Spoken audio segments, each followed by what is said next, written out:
In the spring of 1948, the American government's position on the establishment of a Jewish state in Palestine was very much in doubt. Dr. Chaim Weizmann, the aging scientist and former president of the World Zionist Organization, came to the United States to lobby the United Nations and the American government on behalf of a Jewish homeland. For weeks he had tried to see President Truman, but was rebuffed, in part because Truman was upset with the lobbying tactics of some American Jewish leaders. Finally, Eddie Jacobson, Truman's longtime friend and former business partner, who was Jewish, was asked to convince the president to see Weizmann. This is Jacobson's own account of his meeting with the president on March 13, 1948. I came to the White House on Saturday, March 13th, and was greeted by Mr. Matt Conley, who advised and urged and begged me not to discuss Palestine with the president. When I entered the president's office, I noticed with pleasure that he looked well. For a few minutes we discussed our families, my business, in which he has always shown a brother's interest, and other personal things. Then I brought up the Palestine subject. He immediately became tense in appearance, abrupt in speech, very bitter in the words he was throwing my way. In all the years of our friendship, he never talked to me in this manner, or in any way even approaching it. He made it almost impossible for me to continue when he said sharply that he didn't want to discuss Palestine or the Jews or the Arabs or the British, that he was satisfied to let these subjects take their course through the United Nations. I then actually argued with him, and I'm now surprised at myself that I had the nerve to do that. But the president remained immovable. He replied how disrespectful and how mean certain Jewish leaders had been to him.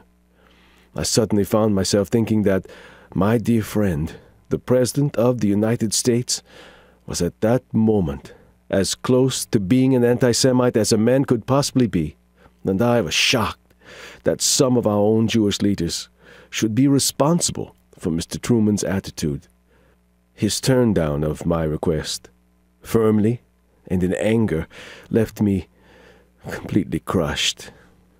And then, believe it or not, I happened to rest my eyes on a statue of Andrew Jackson mounted on a horse, which I had noted passingly the many previous times I had been to the White House. I then found myself saying this to the president almost word for word. Harry, all your life you have had a hero.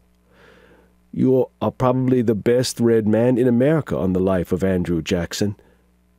When you built the new Jackson County Courthouse in Kansas City, you put this very statue, life-size, on the lawn, right in front of the new courthouse, where it still stands. Well, Harry, I too have a hero, a man I never met, but who is, I think, the greatest Jew who ever lived. I'm talking about Chaim Weizmann. He's a very sick man, almost broken in health. But he traveled thousands and thousands of miles just to see you and plead the cause of my people. Now, you refuse to see him. It doesn't sound like you, Harry, because I thought that you could take this stuff that they have been handing out to you. Just as I finished, I noticed that the president began drumming on his desk with his fingers, and as I stopped talking, he abruptly turned around while still sitting in his swivel chair and started looking out the window into what in the summer is a beautiful rose garden, gazing out the window just over the pictures of his mother, his wife, and his daughter. I knew the sign. I knew that he was changing his mind. I don't know how many seconds passed in silence, but it seemed like centuries. All of a sudden, he swiveled himself around again, facing his desk, looked me straight in the eyes, and then said the most endearing words I have ever heard from his lips. And this is what he said, word for word. "You win, you bald-headed son of a bitch. I will see him." When I left the White House, I was excited and very nervous. I walked to the hotel because it was only a few blocks away. I now remember how the fresh air refreshed me. I was still nervous and excited when I reached the hotel, and before I knew it, I found myself at the bar and drank 2 double bourbons alone, something I never did before in my life.